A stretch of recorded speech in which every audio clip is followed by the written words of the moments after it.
Ethan Wells stood outside the grand country estate, shifting uncomfortably in his thrift store suit.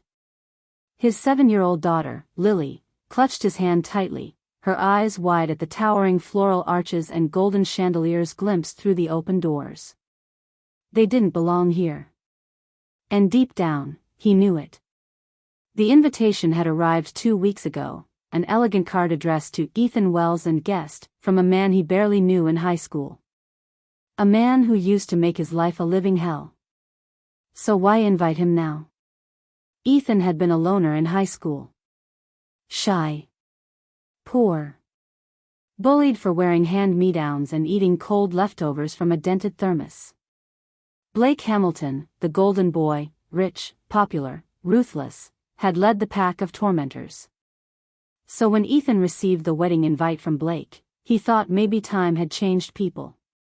Maybe it was a peace offering. But his coworker at the auto shop, who still kept tabs on old classmates, knew better. "They're inviting you as a joke," she'd said flatly. "People like that don't change." Still, Ethan went. Not out of pride, but for Lily. She'd never been to a wedding, and she'd begged to see a real princess dress.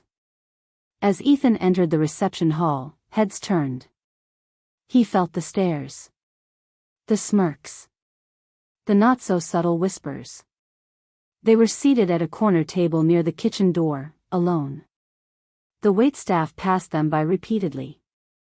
No one greeted them. It was clear now, they were the entertainment. Then came the microphone.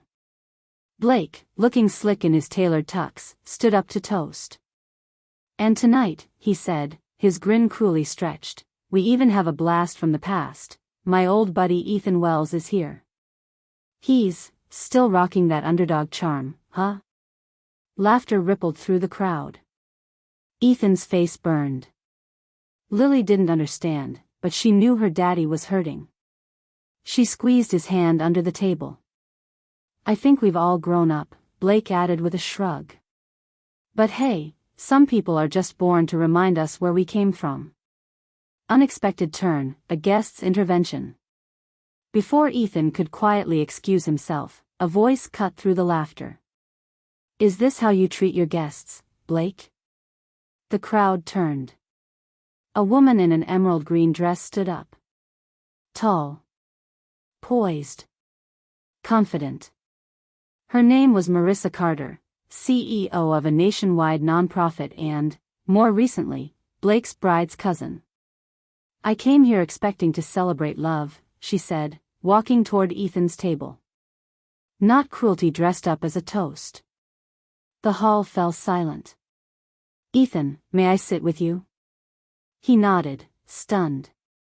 Marissa took the seat beside Lily, complimented her sparkly shoes, and flagged down a waiter to serve their table first. Blake tried to laugh it off, but the mood had shifted. The bride looked furious. And guests began to murmur, not about Ethan, but about the groom's classless behavior. Later that evening, when the dancing began and people had loosened their collars and masks, Marissa asked Ethan to dance. "No one's ever asked me that," he whispered, looking down.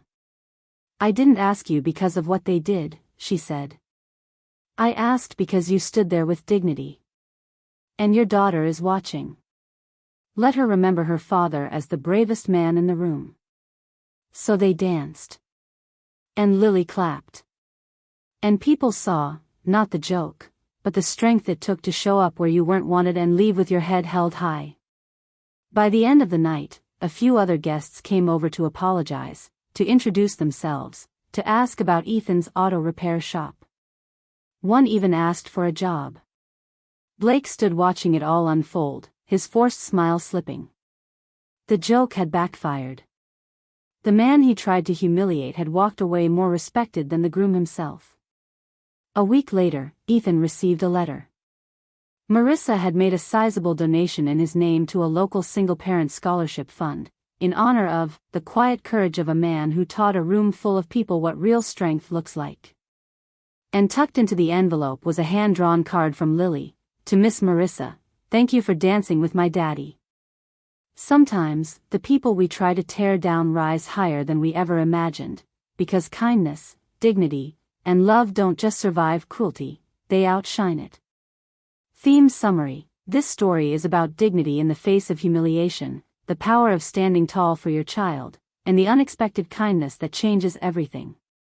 It's a reminder to never underestimate the quiet strength of good people, and that sometimes, the one meant to be laughed at becomes the one everyone remembers with respect.